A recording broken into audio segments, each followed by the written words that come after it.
burada sizlerle birlikte olup Mark Kiselica'yı tanıtmak ve açılışını yapmak benim için çok büyük bir memnuniyet kaynağı. Kendisi eğitimci ve sosyal bilimci olmakla birlikte ırklar arası uyumun savunucularından biridir. Psikolojik danışmanlığına doktorası bulunur ve hem psikolog hem de profesyonel danışman olarak lisans sahibi olarak görev yapmaktadır. Bu zamana kadar çeşitli üniversitelerde farklı akademik ve idari görevlerde bulunmuştur. Dr. Kiselica, profesyonel yaşamı boyunca sorunlu genç ve yetişkin erkekleri incelemiş ve onlara yardım etmiştir. Bunun içerisinde ırkçılık, antisemitizm, homofobi, ergen hamileliği ve bebeğinliği, aile şiddet ve okulda şiddet gibi ciddi sosyal sorunları da ele almıştır. Kisilica'nın 150'nin üzerinde yayını bulunmaktadır. Bunların arasında en önemli olanlardan bazıları Multicultural Counseling with Teenage Fathers, Handbook of Counseling Boys and Adolescent Males, Confronting Prejudice and Racism During Multicultural Training, Counseling Troubled Boys ve When Boys Become Parents, Adolescent Fatherhood in America kitapları ve yayınlarıdır. Kendisi bu zamana kadar 3 farklı videoda da yer almıştır. Bunlardan Raising Boys, Emotional Roadblock Counseling to Cultural Diversity ve Positive Psychology with Male Clients olarak özetleyebiliriz. Kendileri çeşitli genç ve yetişkin erkek popülasyonlarının zihinsel sağlık ihtiyaçlarını ele alan 17 kitaptan oluşan Counseling and Psychotherapy with Boys and Men kitap serisinde editörüdür. Dr. Kiselica, toplum yararına çok kapsamlı hizmetler vermiştir. Society for the Psychological Study of Men and Masculinity Derneği'nin başkanı olarak kendileri Clinton, George W. Bush ve Obama yönetimlerinin Federal Fatherhood Initiatives için danışman bilim insanı olarak görev yapmıştır. Ve bununla birlikte yönlendirme komitesi olarak adlandırılan Newton, Pennsylvania No Place for Hate kampanyasında yürütme komitesi üyesidir.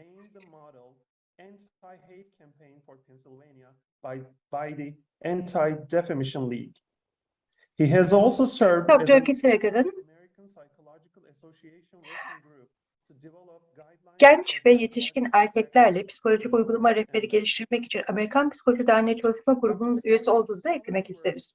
Dr. Kiselica'nın bilimsel çalışmalarına psikoloji, sosyoloji ve danışmanlık alanlarındaki çok sayıda büyük dergi ve ders kitabı aynı zamanda dünya çapında hizmet veren yüzlerce kuruluş tarafından atıfta da bulunulmuştur. Kendisi NBC National News, MSNBC, ABC, CBC ve NBC gibi birçok televizyon kanalına ve Amerikan Birleşik Devletleri ve Kanada'daki büyük metropollere yayın yapan birkaç radyo istasyonunda uzman olarak yer almış.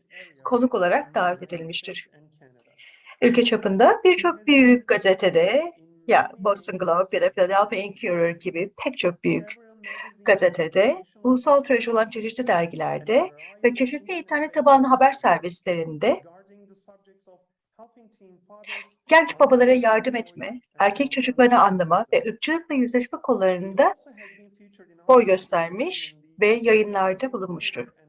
Ayrıca sırasıyla American Psychological Association ve American Counseling Association resmi haber bültenleri olan The ABA Monitor and Counseling Today'de yer alan makalelerde yer almıştır. Psikoloji mesleğinin bilimi ve pratiği üzerindeki ulusal etkisinin kabul edilmesiyle Dr. Kiselica, Amerikan Psikoloji Derneği üyesi ve St. Vincent College'nin seçkin mezunu olarak seçilmiş ve yapmış olduğu ırkçılık ve antisemitizmle mücadele çalışmalarının onuruna Amerikan Psikoloji Derneği'nin insancıl ve değer veren kişi Humanitarian and Caring ödülünü almıştır. Aynı zamanda Amerikan Eğitim Konseyi'nin üyesidir. Dr. Kiselica, Society for the Psychological Study of Men and Masculinity ve American Mental Health Counselors Association tarafından yılın araştırmacısı olarak seçilmiştir. Bunlara ek olarak bir akademisyen olarak yaptığı çalışmalardan dolayı Ball State Üniversitesi'nden en erişilebilir öğretmen ödülü ve Amerikan Ruh Sağlığı Danışmanları Derneği'nden yılın danışman eğitimcisi ödülü gibi birçok onursal ödül almıştır.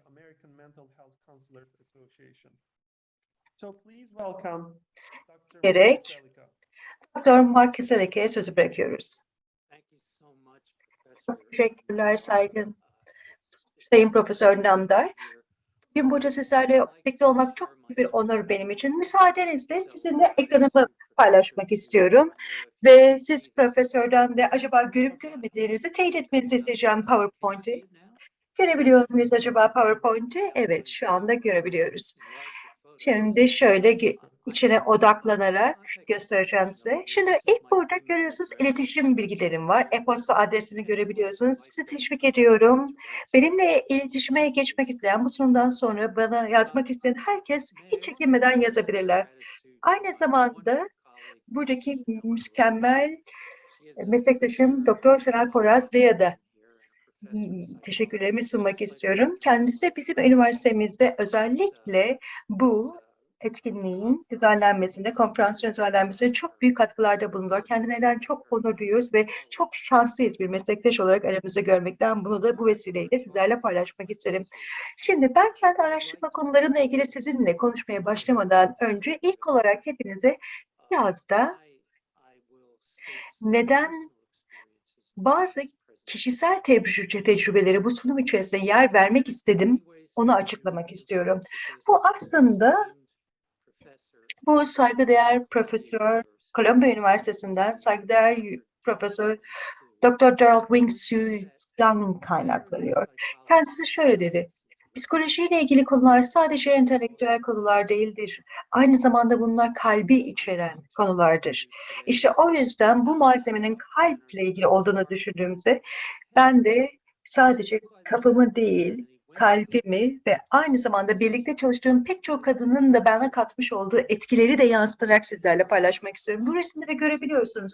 Benim kariyerim boyunca öğrencilerimin büyük çoğunluğu kadınlardı ve benim düşünme şeklim üzerinde çok önemli bir etkiye sahip oldular. Bunun neticesinde erkeklerle ilgili yapmış olduğum çalışmalarda, araştırmalarda kadının psikolojisini de olabildiğince ön planda tutmaya çalıştım. Ve kadının psikolojisini öğrenme prosesi esnasında self-emulation model dediğimiz kadınların kendilerini ilişkilendirme modelini aslında esas aldım. Çünkü kızlar ve kadınlar için onların öğrenme tecrübelerine baktığımızda, genellikle tecrübelerine baktığımızda bu diğerleriyle kurdukları bağlantıların süzgecinden geçiyor. Yani şöyle demek gerekirse, öğrenme çoğunlukla bir empatik paylaşım tecrübesi neticesinde gerçekleşiyor. Bu resimde de çok güzel ifade edilmiş, betimlenmiş görüyorsunuz. İki kız ormanlık bir yerde birbirleriyle konuşuyorlar. İşte şunu öğrenme imkanını yakaladım. Öğrenciler aslında entelektüel materyali, öğrendikleri materyali kimlerle olduklarını ve hayatlarında kimlerle ilişkilendirdiklerine göre daha iyi benimseyebiliyorlar. İşte bu yüzden araştırmamdan bahsederken bugün sık sık bu şekilde atıflarda bulunacağım. Mesela bu görmüş olduğunuz benim ilk oğlumla çok çok uzun yıllar önce doğduğunda çekilmiş olduğum bir resim. Ve size burada hem bunun entelektüel kısmını hem de kalbimde geçen kısmını, empatik kısmını sunmak istiyorum. Müsaadenizle ilk olarak şununla başlayayım. Tabii ki de bazı taraflılıklar, yanlılıklar söz konusuydu ve bununla birlikte bazı benim için ilham kaynakları da vardı. Bu görmüş olduğunuz benim kaybetmiş olduğum babam, ismi Arnold Kiselica. Kendisinin çekilmiş olan son resmini görüyorsunuz. Hala ayakta durabildiği zamanlardan kalma. Ve ben de tam bu esnada Princeton Üniversitesi'nde bir konuşma yapmış ve hemen ardından bu resim çekilmişti. Ben babama hayranımdır. Ve bunun içinde zaten haklı sebeplerim var açık söylemek gerekirse. Bu genç bir çocukken, küçük bir çocukken babamın resmi. Ve çok çok zor bir çocukluk geçirmişti. İngilizce kendisinin ikinci diliydi, ana dili değildi. Fakirlik içerisinde doğmuştu. Öğrenme zorluğu çekiyordu. Sanki bu yetmezmiş gibi sevgili annesi Pauline, sol tarafta görüyorsunuz, o sadece 8 yaşındayken hayatını kaybetmişti. Yani buradaki soldaki uzun boylu kadın benim hiç tanışmadığım büyükannem. Slovakya'dan ayrıldığında ailesine hoşça kalın dedi ve bir kez daha onları göremeyeceğini bilerek vedalaştı. Kendisi çok tatlı, sevgi dolu bir kadındı ve öldüğünde babam büyük babamın eline kaldı. Kendisi bir alkol bağımlısı, alkolik bir adamdı ve çok bencildi. Babamı okulu bırakmaya ikna etti ve babam inanılmaz kötü bir bacağından bir yaralanma yaşadı. Çünkü çok kötü koşullar altında fabrikalarda ömrü boyunca çalıştıktan sonra artık bacaklarını kullanamayacak bir yaşam kalitesi sürmek zorunda kaldı son yıllarında. Ama o baba benim isteyebileceğim, arayabileceğim en harika babaydı. Bu resimde de gördünüz babam. Hemen eli benim omzumda ve iki kız kardeşimi de görebiliyorsunuz. Hemen benim solumdalar. Ve kendi sessiz yöntemiyle babam bana aileye nasıl bakılır, aileye nasıl değer verilir, eğitime nasıl değer verilir, nasıl sıkı çalışılır bunları öğretti. Başarılı olsam da, başarılı olmasam da her zaman topluma nasıl geri o borcunu ödemelisin ve diğerleri için hizmet etmelisin bunları öğretti. Ve her gece yaptığı bir ritüeli vardı. İkinci işinde çalıştıktan sonra, bu arada her gün 2 işte çalışıyordu, onu da söyleyelim. Gecenin geç saatlerinde eve gelirdi ve karanlıkta o merdivenlerden çıkıp bizim yatak odamıza gelip çok nazikçe bizi yanaklarımızdan ya da alnımızdan öpüverirdi. Ve bize her zaman şunu söylerdi, tatlı rüyalar. İşte bu adam benim büyüdüğüm adamdı. Birlikte büyüdüğüm, beni büyüten adamdı. Ve bunun neticesinde benim erkekliğe geçiş dönemim çok pozitif ve olumlu oldu. Bu hem pozitif bir avantaj ve dezavantaj aslında benim araştırma alanıma ve konuma baktığımda. Aynı zamanda terapist olarak da hem avantajları hem dezavantajları pozitif olan da şu, hani erkeklere baktığımda iyileri anlayabiliyorum ve onlarla daha olumlu, pozitif bir şekilde bağ kurabiliyorum. Ama dezavantaj da getiriyor. Çünkü zaman zaman erkeklerin bu disfonksiyonel dediğimiz işlevsel olmayan kısımlarını görmekte zorluk çiziyorum. Bu pozitif bir yanlılığım var yani. O yüzden daha ziyade maskülinitenin, erkekliğin karanlık kısmını görmek için çaba sarf etmem gerekiyor. İşte o yüzden özellikle bu alanda çalıştım. Bunu öğrenmeye çalıştım. Biliyorsunuz farklı farklı masküliniteler var, erkeklikler var. Bunların içerisinden özellikle de bunların nasıl zararlı ve kişinin özünü olumsuz etkide yaratabilecek olanları anlamaya çalıştım. Zaman içerisinde çeşitli ortamlarda çalışmaya başladıktan sonra erkekliğin hem iyi hem kötü kısmını görmeye başladım. Farklı farklı ortamlarda, mesela burada görüyorsunuz ki hastanelerde çalıştım. Bununla birlikte zihin sağlığı merkezlerinde ya da cezaevlerinde çalıştım. Ve bu süre içerisinde özellikle de erkeklerin ve erkek genel olarak genç erkeklerin ve erkeklerin, yetişkin erkeklerin düşünme ve davranış şeklini analiz etme imkanı buldum. Bu dönem içerisinde özellikle 1980'lerde ve 1990'larda Amerika Birleşik Devletleri'nde en yüksek oranda genç gebelik, hamilelik oranları görülmektedir. Özellikle de ne kadar gelişmiş, sanayileşmiş bir ülke olduğunu düşündüğümüzde bu dikkat çekici bir rakam.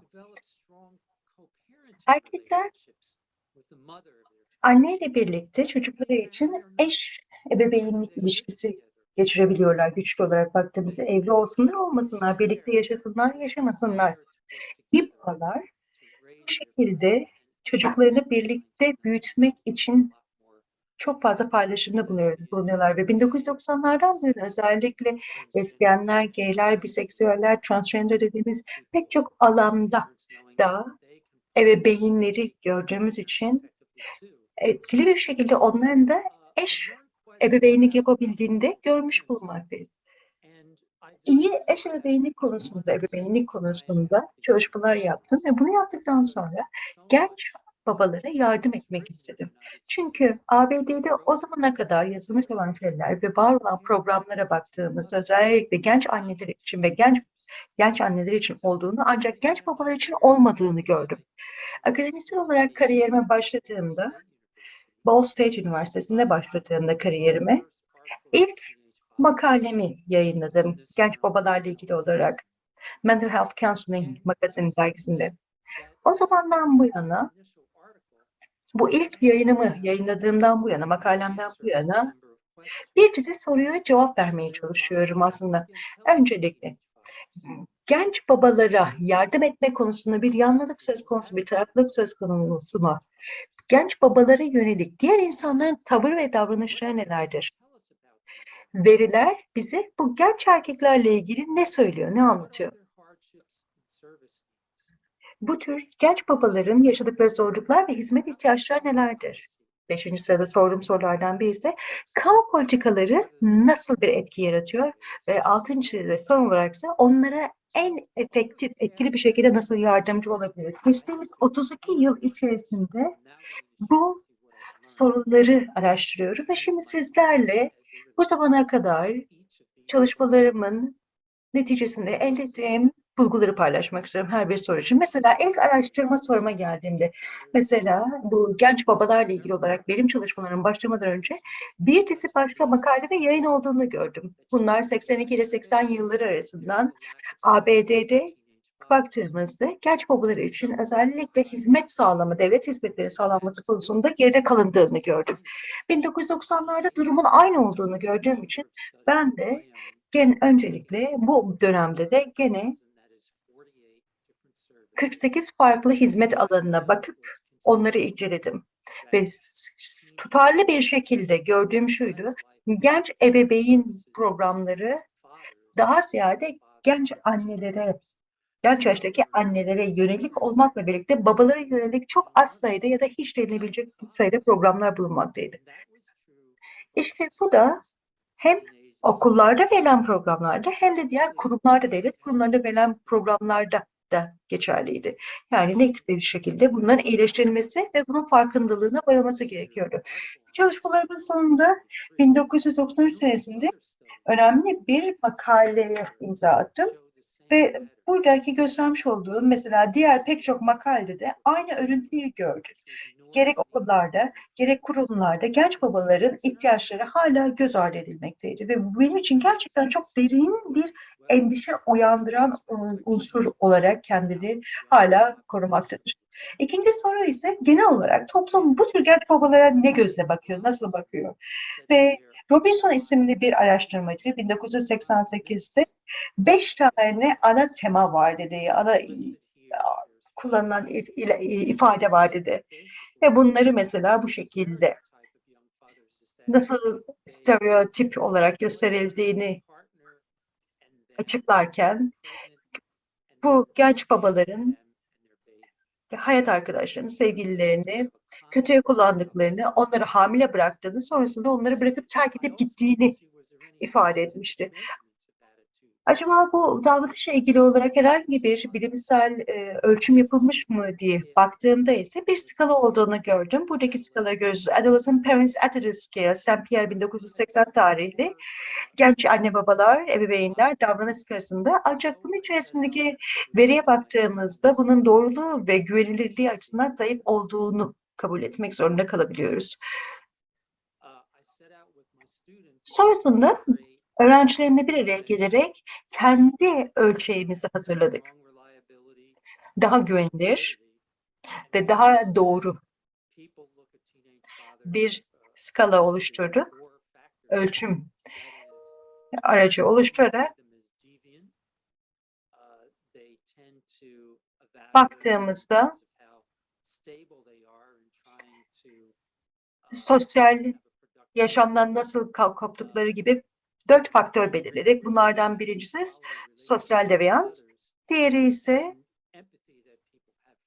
önemli ve değerli ilişki kurmaları ve bunların kalitesi ve anne babaya duyulan empati, genç anne babalara duyulan empati gibi faktörler açısından değerlendirdik. Sonrasındaki soruya ise kim genç babadır diye bir tanıma geldi. Bunun neticesinde gördüğümüz bulgular aslında çok endişe duyurucuydu. Şuradaki noktalara bakarsak mesela genç babalar, çocuk yaştaki babalar, ergen babalar çoğunlukla diğer erkeklere kıyasla cinsel olarak istismar edilme ihtimali 3 katı. Normal bir genç baba olmayan çocuğa kıyasla. Fiziksel bir istismara uğrama ihtimali 2 katı daha fazla. Fakir bir aileden gelme ihtimali 2 katı daha fazla. Okulu bırakma ihtimali 2 katı daha fazla. Uyuşturucu ve alkol gibi bağımlılık yapıcı maddeler kullanma olasılık ihtimali 3 katı fazla. Ve cezai kayıtlarının bulunması, hüküm giymiş olmaları ihtimalleri 2 katı daha fazla. Ve psikiyatrik bir sorun yaşama ihtimalleri ise çok daha fazla. Yani burada gördüğümüz üzere çocuk yaşta baba olan babaların hayatında çok fazla risk faktörü söz konusu. 2000 senesinde yayınlanmış olan önemli bir çalışmada bu risk faktörlerinin sayısı ne kadar çoksa genç bir babanın genç bir çocuğun genç bir baba olma ihtimalinin daha yüksek olacağını göstermekte bize. Şimdi bu bulguları derledikten sonra şu soruyu sormaya başladım. Acaba bu bizim genç babalarla ilgili duyduğumuz basmakalıp ifadeler, tanımlamalar doğru mu?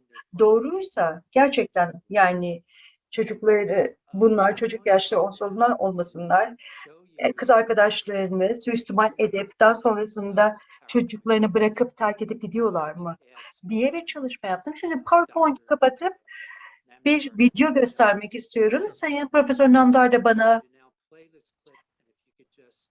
klibin oynayıp oynamadığını, sesin duyulup duyulmadığını söylerse çok memnun oluruz. Görebiliyor musunuz acaba? Buradaki genç bir erkek var.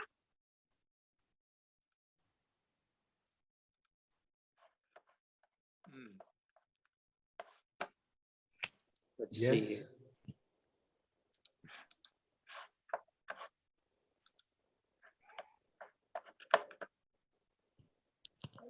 My apologies, it doesn't seem to be playing across. Çok özür dilerim. Sanırım bu şekilde oynamıyor. Bir kez daha deniyorum.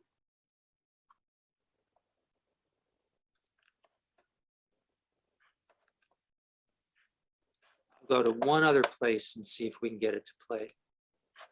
Ve bir başka ekranda deneyeyim.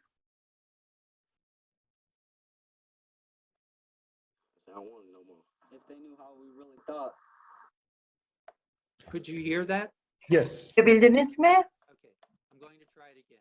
So this illustrates young Bu men görüntü stereotype. tam bu bizim stereotipimize uyan bir çocuk. If they knew how we really thought, I think they'd be real surprised at the attitudes we had and the way we talk about them and stuff. A man has his needs, and a man's needs has to be met. And if you can't meet my needs, then I'm gonna go elsewhere. Efendim, bu tür video paylaşımlarında simultane çeviri hizmeti verilememek. Çünkü ses kalitesi, akışı çevireye uygun değildir. See how it felt to see, just to see what happened. And I found out what happened. I got pregnant. When I was doing it, I knew something would happen, but I never knew it would happen at that certain time. I was never ready for it. I wished I would have waited. I really wished I wouldn't have had sex, and then it happened. I wished I'd have used some kind of protection. Excuse me, can I cut in for a second? We cannot see the video. Hey, you can give it to me or not. Okay, could you hear the video? Yes, we can hear the video. We can't see anything. Okay, I'm going to stop playing it then. So let me. İsterseniz kapatayım, oynatmayayım ama şunu söyleyeyim size. Videolarda şunu gösteriyor. Bir grup genç var, genç erkek var. Kamera karşısındalar ve hey, tek istediğimiz and they didn't care. So let me go back to sharing my screen then on the PowerPoint. Bear with me here.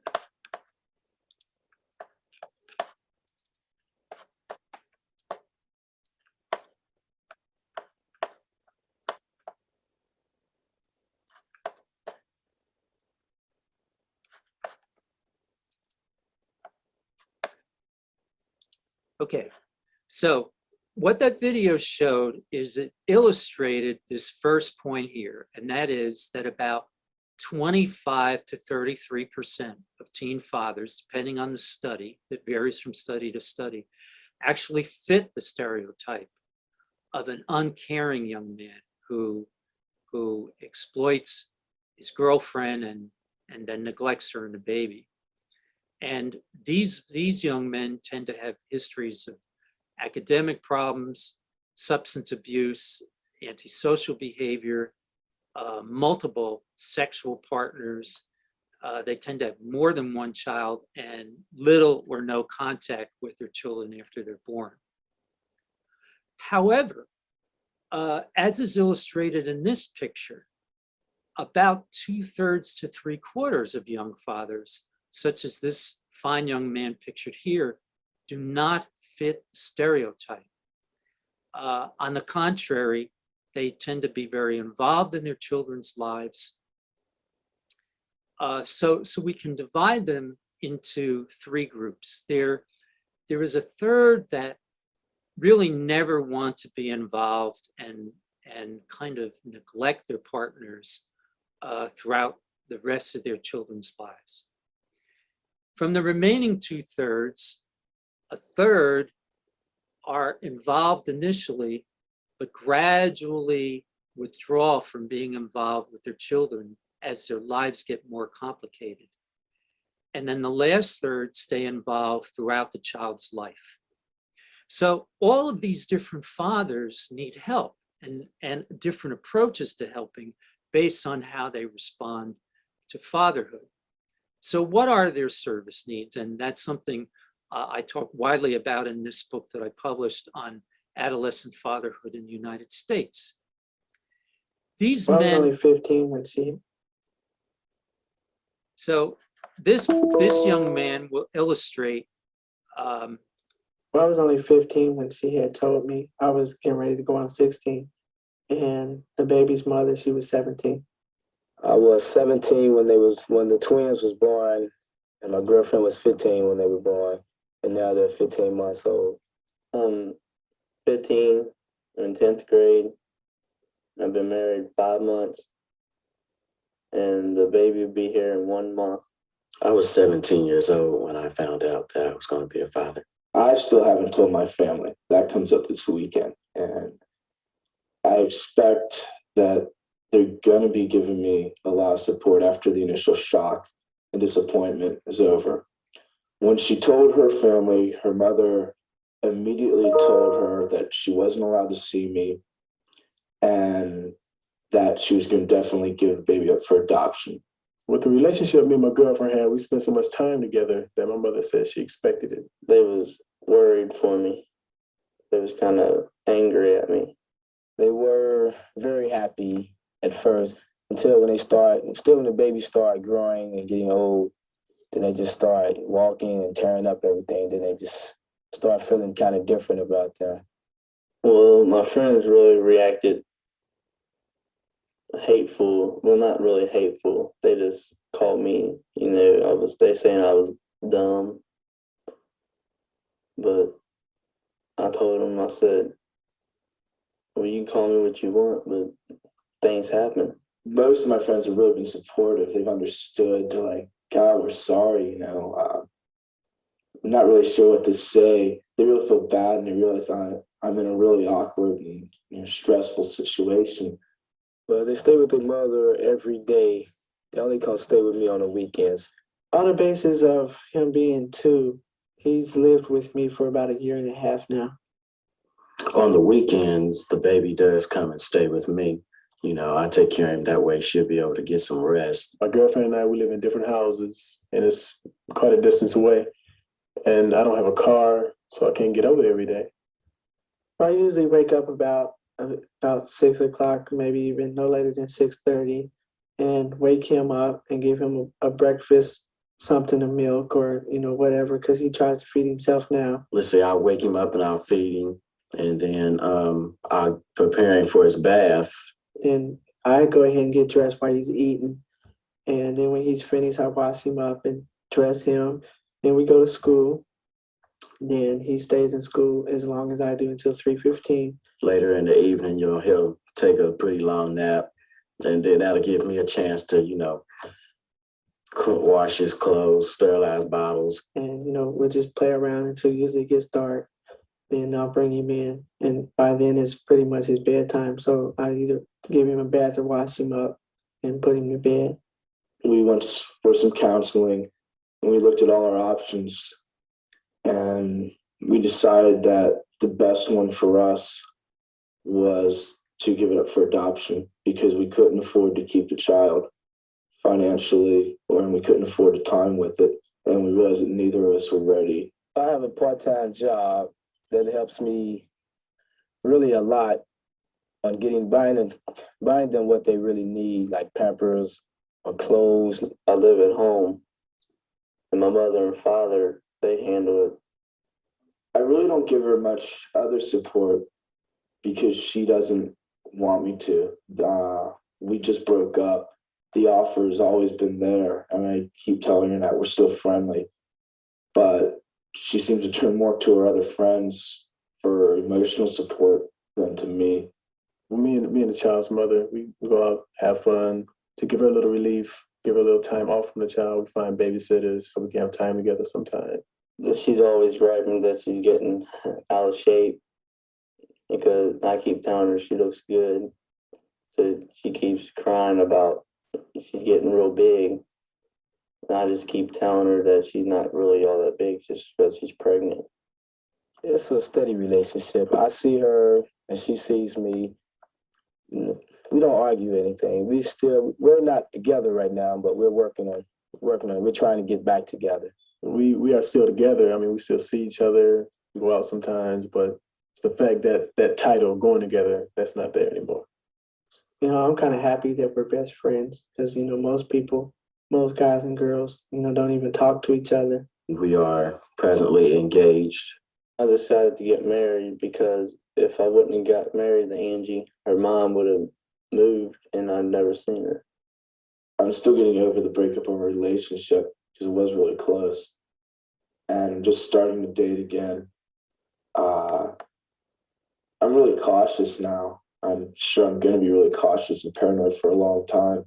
When I graduate from high school, I am planning on going to Central State University to major in pre-law or pre-medicine. I would like to be a lawyer. If I can't be a lawyer.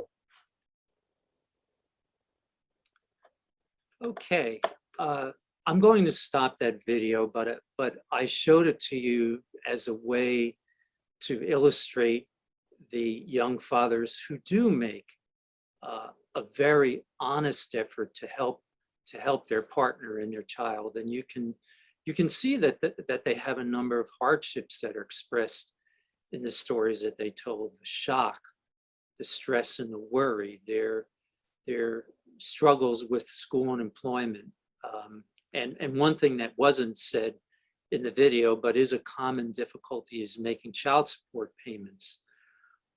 And over time, the young parents tend to have relationship conflicts because they're so young. So it's very difficult for them while they're going through their adolescent changes to negotiate these changes in their relationships.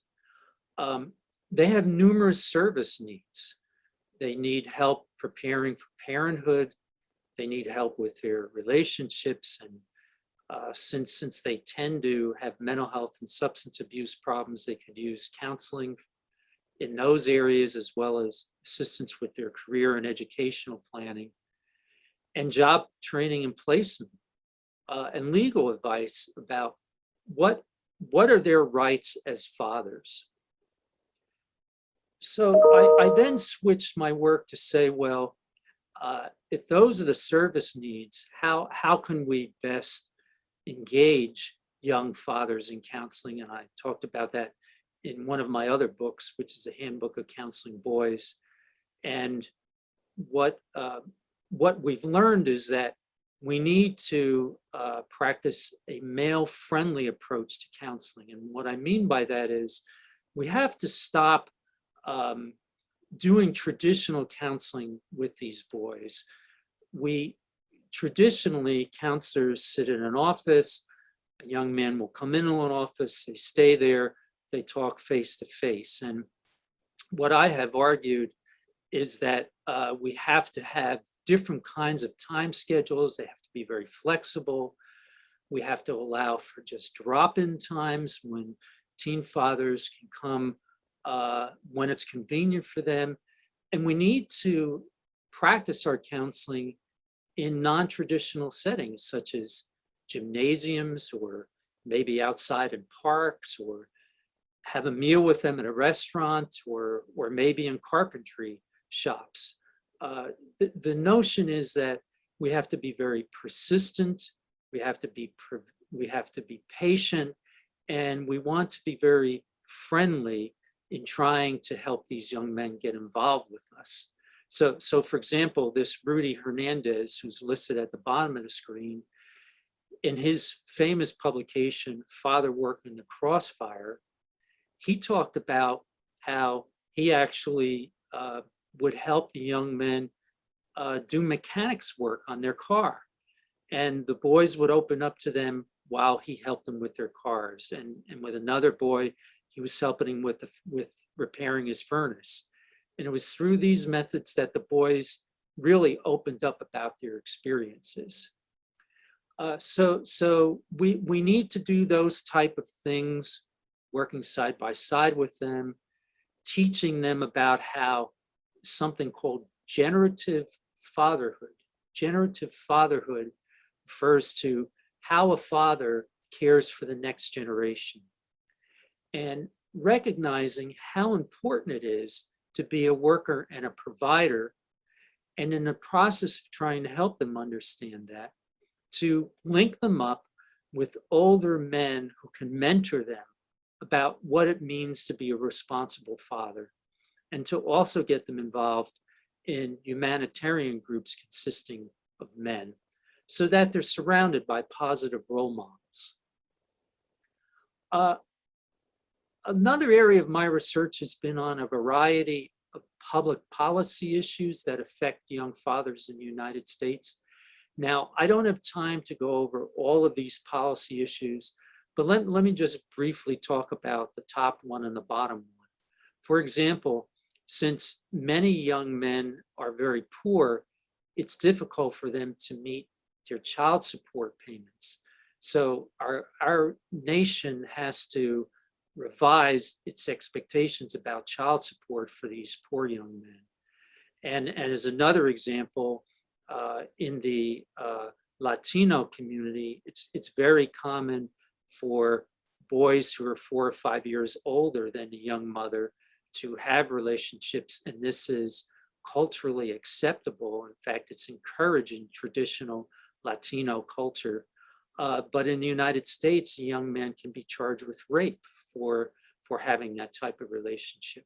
So these are complicated issues that require extensive study and conversation by us in the US. The last thing I will say is that since those initial questions that I worked on, I've now been expanding my work with an international lens. So as you can see here, I recently did I chaired a symposium at the American Psychological Association conference, and I had scholars from different countries talking about teenage fatherhood in their countries. The second citation there is for a recent publication. Jean-Martin Delaurière, who's the first author on the second publication there, he and I just finished a study of 32 teenage fathers in Canada and their experiences. And I'm working on a book chapter now that will be published in a book called The Forgotten Realities of Men. And what I have found in that is that much of what I've said today applies across many countries throughout the world: Australia, Canada, Malaysia, New Zealand, Ireland, South Africa, Thailand, the United Kingdom, and the United States. What we have found is that although these cultures vary differently and they're in different regions of the world, teenage fathers face similar experiences throughout the world. So let me bring this presentation then to back to the beginning, and then I will leave about 10 to 15 minutes for questions and reactions. Because I do so much work with young fathers, at the end of my day, I often reflect on them. I often think back to my own dad and what he did for me and how fortunate I was for the role that this man played in my life. And then I think about my family and how I'm grateful that I know my children who are pictured here in the ways that my father knew me. And I wonder about those boys. What is their experience like? Will they know their child the way I know my children and the way my father knows me or knew me before he died? And at the end of the day, I would repeat my father's ritual. I would climb the stairs to my house. I would go into the bedroom while my boys were asleep and kiss them on their foreheads. Say, "Sweet dreams, my beautiful boys." And then I'd go into my daughter's room and I'd kiss her on her forehead. And I would say, "Sweet dreams, Sasha." Thank you.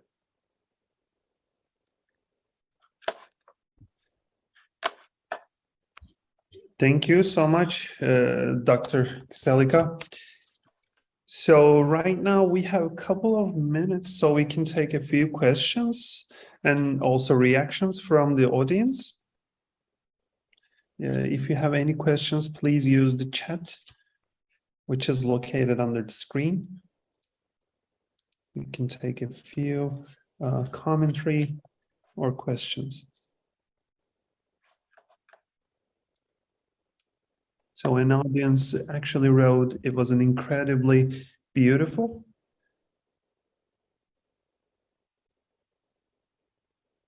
Thank you. I appreciate the kind comment. Actually, it was really interesting because I think the media has a negative influence on us. So we actually don't see a lot of young fathers as you depicted in your presentation. So it was really mind-opening for me as well. Dr. Kiselica, thank you so much.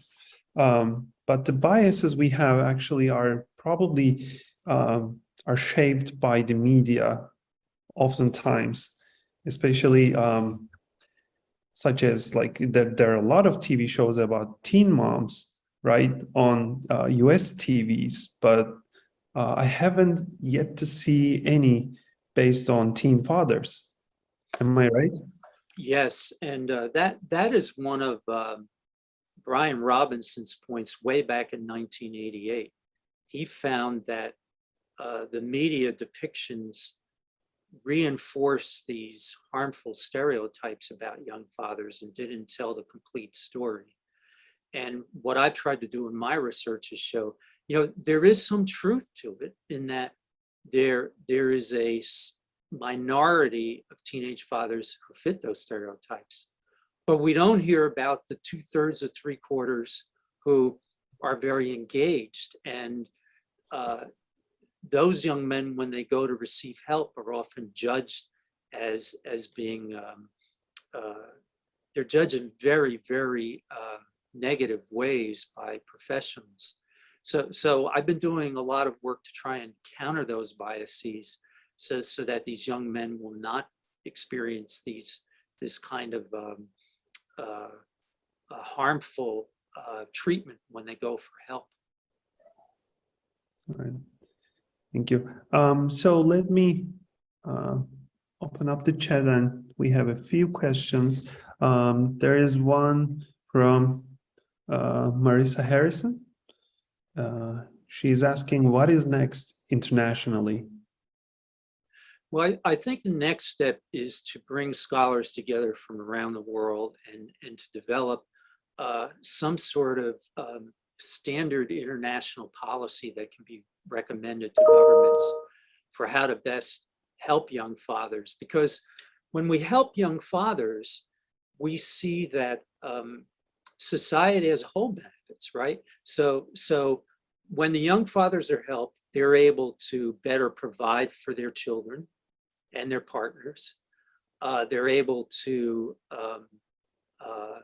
be productive members of society. They're able to pay taxes. They stay out of trouble when they get help, right? They're less likely to continue with substance abuse or to get in trouble with the law. So there are many and it reduces the number of people who have to go on welfare in the United States, for example. So it has many benefits if we invest in a preventive way by helping young fathers.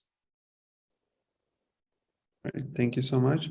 Another question or comment. Many thanks for this eye-opening presentation. For decades, we focused on women and mothers. Apparently, we kind of neglected fathers. Focusing on both would have been yielded better results for the sustainable parenting and families, I guess. Well, that's a good point. I'm so glad the person made that point, because a point I forgot to make at the beginning of this presentation is that although the focus of my research and my outreach is on young fathers, my goal is to help the entire family system, right? That there is a mother who's a part of this system, whether they're married or not. There's a child. There are the young mother's parents and the young father's parents, and they all tend to be in distress. So my goal is to help the entire family system. All of them deserve our compassion for trying to figure out if this pregnancy has been unplanned, how can we manage this situation so that everybody can move forward with the best interests of the child in mind? Thank you.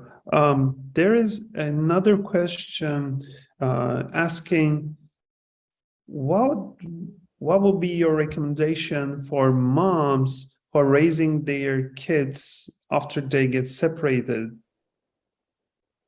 from the fathers? So yes. So one thing that we try to teach both young mothers and fathers after they're separated is the value of co-parenting as partners. So and the benefits for the child when that occurs. So for example, we know from research that engaged fathers, play an important role in children's development. Children whose fathers are fully engaged tend to do better in school. They tend to have less problems, behavioral problems. We know that when the young father's involved, the mother's distress is lower, provided it's a supportive relationship, right? What we need to do is help the young mother to engage the father in her relationship, as well as using her relationship with the young man to participate in service programs. As an example, that study that I mentioned a little while ago that's being done, that was done up in Canada, my friend Jean Martin de Laurier, what he did was he went to clinics for young expectant mothers and interviewed them about their partners and asked the young mothers to help the Jean Martin to get in touch with the fathers. And that resulted in the fathers coming into the clinic to be not only for the interviews, for the study, but to be involved in the medical care leading up to the pregnancy, to be involved during the delivery, and they were still present a year after the child was born. So we need to help the young mothers to stay engaged, and when we can directly have contact with the young fathers, impress upon them their duty and the benefits that occur when they remain engaged. Thank you. Another participant is asking, how do you define the teenage father in your research? What are the age limits? Yes, so it varies in the literature. So in my writings, what I focused on mainly until recently were boys who became fathers while they were still teenagers, so 19 years or younger.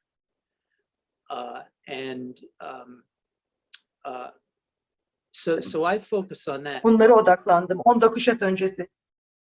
Many of the misconceptions about young fathers, Genç babalarla ilgili yanlış algıların pek çoğu aslında yetişkinlerle ilgili and drawing conclusions about teen fathers based on those older men. So what I tried to do was focus on those who are only in the teenage years. Now, what other researchers have found, and including the study that Jean Martin and I did with the young fathers in Canada, is that there are actually many similarities between young fathers in their early 20s and young fathers in their teenage years. So for example, both populations tend to be poor. They both tend to have employment difficulties. They both tend to have limited educational experiences. So the programs for young fathers that are effective in helping teenage mothers do need to target young fathers from age 15 up to about age 24, so that we can effectively meet the men who are involved in the pregnancy with teen moms. Thank you. Maybe one last question, and it's coming from our technical support team. They're asking, as an administrator, how do you make room to continue your research? It's very difficult. I was a very, very productive scholar right up to about 2015 or so. But the higher the level of job I've gone into, and then with COVID and just all of the complications with running a school with COVID, it's been difficult to maintain my scholarship. But I am re-engaging in my scholarship. As you saw, I have a couple publications coming out now, and it's very fulfilling and exciting. I've missed doing research, and I appreciate the question. All right, Dr. Kiselica, thank you so much. It was a pleasure to listen to this interesting keynote from you, and it is a pleasure to meet you. I think there's no any other questions left, so we can close up the keynote. Thank you so much for joining us today at the International Congress. Thank you. Thank you for inviting me, and to everyone in the audience. If you're ever in the greater Pennsylvania area, please come to Penn State Harrisburg. We would welcome you here. It's a very special place. It's a beautiful farmland and mountains near us, and we'll make sure to help you have a great time if you visit us. All right. Thank you so much. Goodbye, everyone. You take care. Bye-bye.